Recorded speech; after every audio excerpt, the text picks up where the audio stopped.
Hello guys, welcome back to Dato Ambas TV. Ito may case tayo dito na ang ngipin ay porcelain teeth. No?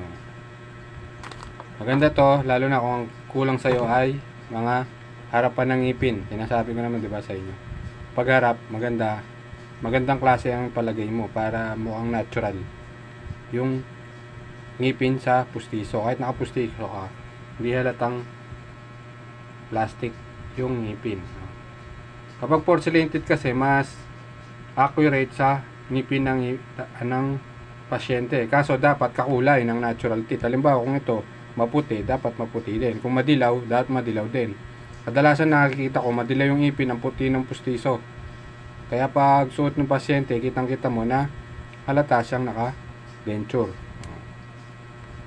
Ito siya kapag suot sa pasyente. Ayan, di ba? Hindi ko nilagyan ng bakal kasi nakakasira ng ngipin yun. Ito, nilagyan ko ng grip na acrylic. Siya yung nakayakap para sumuporta dun sa pustiso.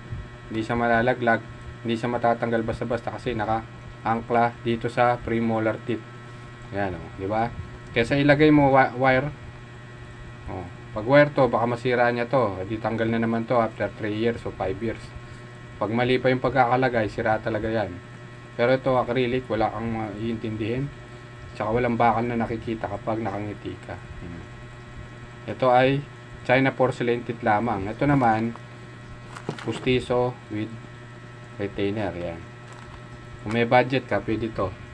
Pustiso with retainer. Yan. Yun lang guys. Thanks for watching. Bye bye.